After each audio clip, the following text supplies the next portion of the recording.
Bonjour, bonjour chers auditeurs, nous nous retrouvons aujourd'hui pour traiter un point précis, donc vaincre, surmonter la dépression. Alors tout d'abord, c'est quoi la dépression? Selon l'enseignement de Grabovoi, sa définition est telle que la suivante. En psychologie, c'est un état affectif caractérisé par un fond émotionnel négatif, des changements de motivation, de représentation cognitive et par une passivité générale du comportement. De manière subjective, la personne éprouve des émotions lourdes, telles que de l'abattement, de la tristesse, du désespoir.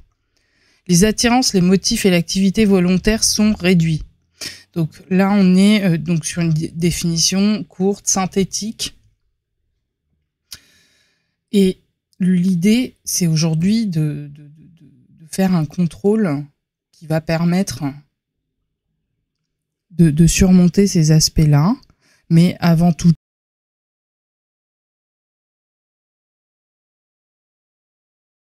d'abord, moi je voudrais quand même vous avertir sur une chose, c'est que vous êtes informés que ce contrôle n'est pas un traitement médical. D'accord. Il n'exclut d'aucune façon le droit et le devoir que vous avez d'aller consulter un médecin reconnu par l'ordre des médecins. Voilà. Quant à la technique de l'enseignement, elle peut être utilisée à titre personnel en complément d'un traitement prescrit par un médecin. J'insiste là-dessus parce que moi-même, j'ai des problèmes physiques parfois et je consulte toujours des médecins pour cela. Voilà. Peut-être ma conscience n'est pas suffisamment structurée pour être capable de gérer intégralement ceci. Cependant, j'utilise toujours le soutien de mon PRQU, j'utilise le soutien des séquences numériques ou de d'autres méthodes pour accompagner justement ces processus-là. Et d'ailleurs, à ce titre,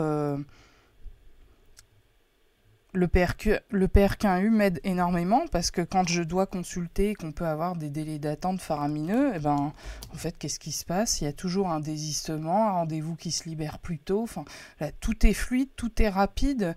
Voilà, mais tout simplement parce que c'est la voie qui doit être suivie à ce moment-là, c'est tout. Voilà. Alors, on va partir du principe que toute personne a le droit à l'éducation, d'accord, et ce en vertu de la Déclaration universelle des droits de l'homme adoptée par l'Assemblée générale des Nations unies le 10 septembre 1948. Particulièrement l'article 26, stipulant que toute personne a droit à l'éducation. L'éducation doit viser au plein épanouissement de la personnalité humaine et du renforcement du respect des droits de l'homme et des libertés fondamentales. Elle doit favoriser la compréhension, la tolérance et l'amitié entre toutes les nations. Voilà. Donc, on va se soutenir les uns les autres aujourd'hui pour aborder cette question. Qu'est-ce que la dépression ?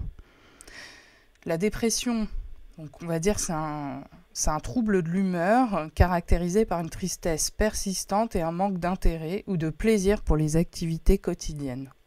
Elle peut également affecter la manière dont une personne pense, ressent et se comporte, entraînant une variété de problèmes émotionnels et physiques. Alors, quels sont les symptômes de cette dépression ? Plus spécifiquement, puisque là, le but, c'est d'être capable de reconnaître, d'identifier ce faisceau d'indices, de comportements, et de pouvoir les reconnaître soit pour soi-même, soit pour quelqu'un que nous souhaitons soutenir et aider dans ce processus. Alors, ça peut varier d'une personne à l'autre, selon ce qui est dit. Cependant, voilà, ce qui inclut la plupart du temps, on a premièrement des symptômes plutôt d'ordre émotionnel, tels que de la tristesse persistante, de l'anxiété, un sentiment de vide, la perte d'intérêt ou de plaisir pour des activités qui autrefois étaient appréciées, le sentiment de désespoir ou de pessimisme, une irritabilité ou frustration, même pour des choses mineures, et un sentiment de culpabilité, d'inutilité ou d'impuissance. Maintenant, on a aussi des symptômes physiques. qui sont associées à ce trouble, c'est donc une fatigue ou une perte d'énergie, une pensée qui se voit être ralentie, la parole également est ralentie, les mouvements seront ralentis. De nombreux troubles du sommeil surviennent tels que des insomnies ou des hypersomnies. Donc c'est-à-dire que la personne, soit elle ne dort pas, soit elle dort de trop. On va avoir aussi des changements d'appétit ou de poids, perte ou gain de poids significatif, voilà. Et des douleurs ou des maux physiques sans cause médicale apparente, voilà. Et puis, on va avoir des symptômes cognitifs qui vont être de l'ordre de la difficulté à se concentrer ou à se souvenir des détails, peut-être aussi prendre des décisions, voilà. Et puis, dans les cas les plus extrêmes, les plus graves, on a des pensées de mort, de suicide, ou voire même des tentatives de suicide. Donc là, on est dans le cas d'une dépression grave. Alors, quelles sont les causes de la dépression ? Vous allez voir à quel point ce seul mot englobe énormément de choses et qu'avec cette séquence numérique, en se concentrant, on va pouvoir nous aider à prendre conscience et mettre en place toutes les actions nécessaires pour prendre en charge ces choses-là. Donc peut-être que suite à cette séquence, vous allez avoir un déclic qui va vous dire qu'il faudra aller consulter un psychiatre et de maintenir ces consultations très régulièrement pour pouvoir vous soutenir et avoir un garde-fou dans la durée et un traitement médical approprié, par exemple. Voilà. Et jusqu'à ce que vous puissiez surmonter tout cela et dépasser tout cela, plus ou moins vite. Voilà. Donc, les causes, c'est souvent le résultat d'une combinaison de plusieurs facteurs, tant génétiques que biologiques, qu'environnementaux ou psychologiques. Donc parmi les facteurs génétiques, forcément, on va avoir plus de risques de souffrir de dépression quand on a des antécédents familiaux. Parfois, c'est tout à fait atavique quand on a des membres dans sa famille qui souffrent de dépression. Voilà. Les facteurs biologiques sont liés à des déséquilibres chimiques dans le cerveau, des changements hormonaux ou des maladies chroniques. Effectivement, c'est un cercle vicieux parce que la dépression crée des maladies et les maladies créent de la dépression et ainsi de suite. Vous voyez ? Donc, c'est sûr que quand on est malade de manière chronique, on souffre de manière chronique, on va plutôt avoir tendance à déprimer, effectivement. Voilà. Les facteurs environnementaux, quant à eux, vont être liés à du stress, des abus. Ça peut être aussi la perte d'un être cher ou des problèmes relationnels et des événements de vie tout à fait stressants. Et donc on vit dans une ère où notre quotidien est stressant de toute façon. Voilà. Parmi les facteurs psychologiques, on a aussi la personnalité de l'individu qui va un petit peu rôder la chose, le style de pensée plutôt négatif, une estime de soi qui est plutôt faible. Donc là, je vous renvoie un petit peu sur la séquence de la confiance en soi, développer sa confiance en soi, voilà. Et puis il y a des traumas passés aussi qui vont contribuer à tout ça, et évidemment tout est surmontable à partir du moment où on se prend en main, on se prend en charge. On va voir les thérapeutes, les spécialistes en psychologie ou en médecine qui savent traiter ça, et on crée une boucle, un cercle vertueux pour pouvoir justement remettre en route la machine et reprendre du plaisir à faire des choses, etc. Alors, je vais vous donner un exemple. J'avais lu dans un magazine spécialisé en psychologie qu'un homme était dans un état de dépression, qu'il avait perdu son travail et qu'au fil des mois, il n'arrivait pas à se relever. Je vous la fais courte, et que il avait épuisé toutes ses économies au bout d'un moment, et puis que il n'y avait plus d'argent, et puis il n'y avait toujours pas le starter pour qu'il bouge. Puis ce monsieur-là, il avait, c'est là où l'amour tient une grande place dans l'amélioration de toute situation. C'est que ce monsieur, sa grande passion, il avait un grand amour pour les perroquets. Il avait un perroquet qu'il aimait énormément. Et ce monsieur a commencé à fabriquer des jouets, des jeux pour son perroquet. Et ça a réinjecté un circuit de la récompense, en fait, dans son cerveau. Quelque part, c'est venu rééquilibrer la chimie dans son cerveau et puis recréer un enthousiasme pour faire des choses. Et puis finalement, ces jeux pour son perroquet qu'il a créé par amour, justement, parce que tout ce qu'on crée dans l'amour est éternel, justement, eh bien, c'était très réussi. Et il a commencé à diffuser des vidéos sur Internet de son perroquet avec ses jeux, puis tout le monde aimait ses jeux et voulait les mêmes. Alors il s'est mis à en fabriquer pour d'autres personnes et à les vendre. Et voilà, il s'est reconverti comme ça parce que finalement il a trouvé ce qu'on appelle son ikigai.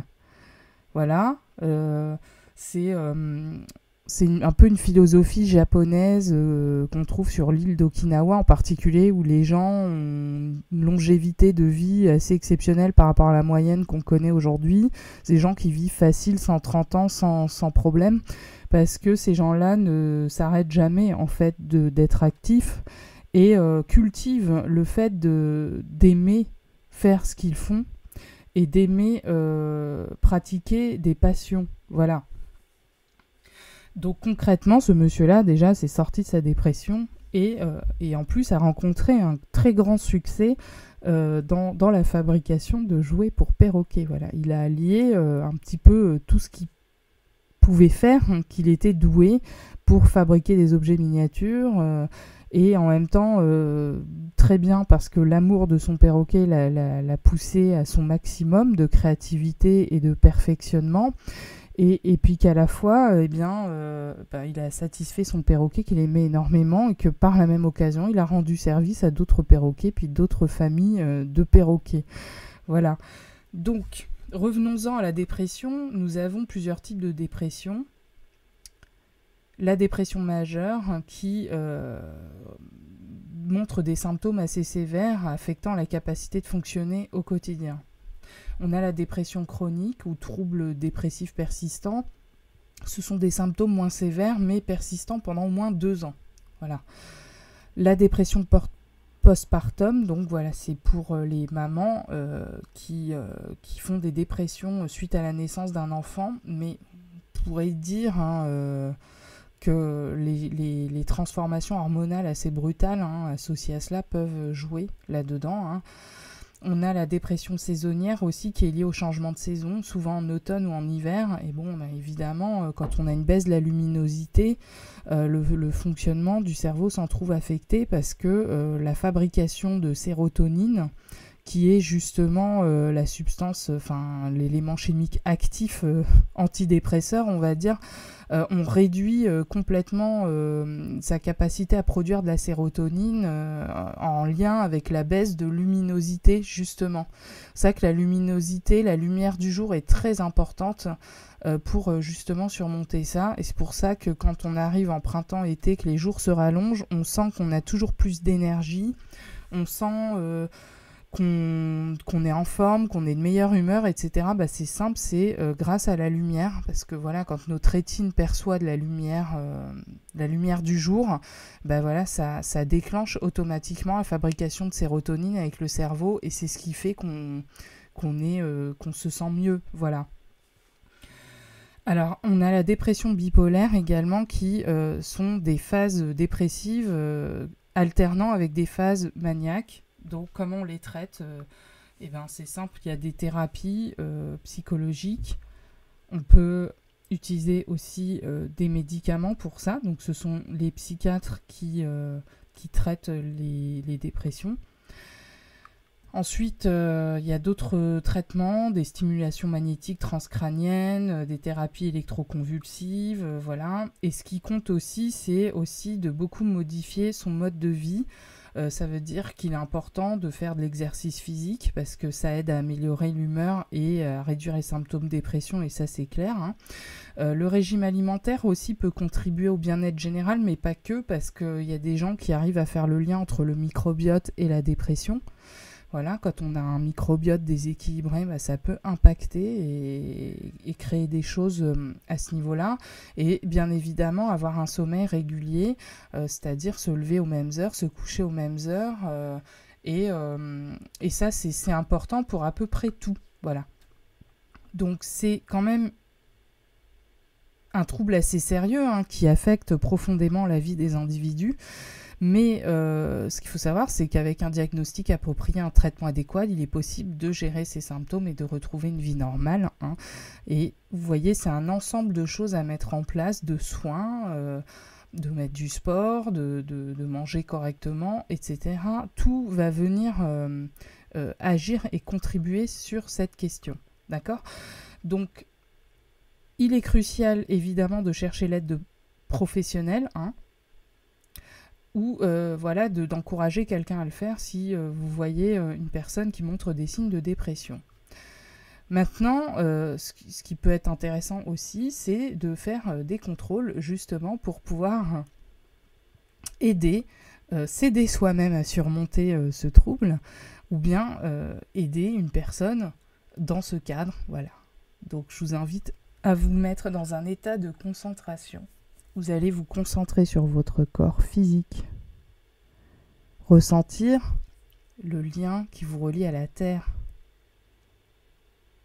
à travers la chaise sur laquelle vous êtes assise, à travers les pieds du lit sur lesquels vous êtes allongé, ou le contact de votre peau, de vos pieds sur le sol.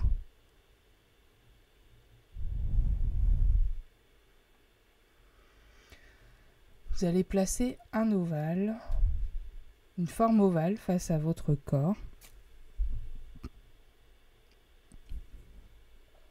Et vous allez y inscrire les nombres suivants.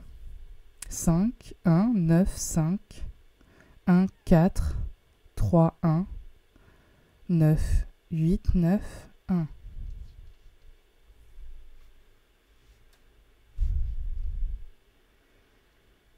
Vous allez remodeler cette forme ovale de sorte qu'elle se transforme en sphère parfaite.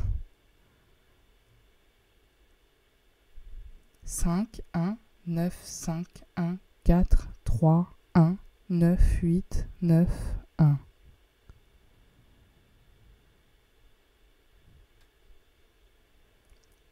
Intégrez ensuite cette sphère directement dans votre corps.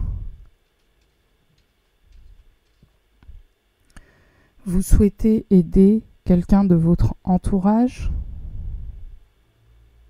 à surmonter ce trouble. Concentrez-vous sur la personne, placez une sphère d'amour au-dessus de sa tête.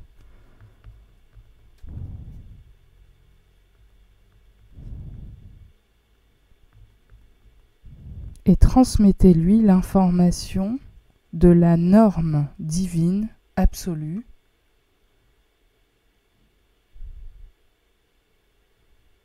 où finalement on peut dire que cette dépression n'existe pas.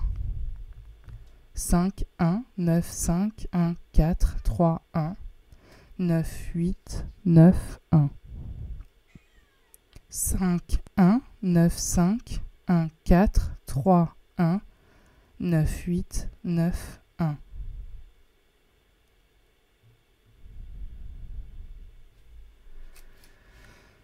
Voyez la personne entourée de ces nombres et affirmez pleinement que vous êtes en pleine forme, que vous avez de l'entrain pour exécuter toutes les tâches que votre âme a à accomplir. Vous reconnectez à votre vous profond et mettez en place une hygiène de vie et des activités qui font que vous vous sentez vous-même et que vous êtes heureux. 5, 1, 9, 5, 1, 4, 3, 1, 9, 8, 9, 1. 5, 1, 9, 5, 1, 4, 3, 1, 9, 8, 9, 1. Vous vous sentez en pleine forme. Vous avez toujours plus d'entrain pour croquer la vie à pleines dents et pratiquer toutes les activités que vous aimez faire, qu'elles soient professionnelles ou plutôt loisirs. 5, 1, 9, 5, 1, 4, 3, 1, 9, 8, 9, 1. 5, 1, 9, 5, 1, 4, 3, 1, 9, 8, 9, 1.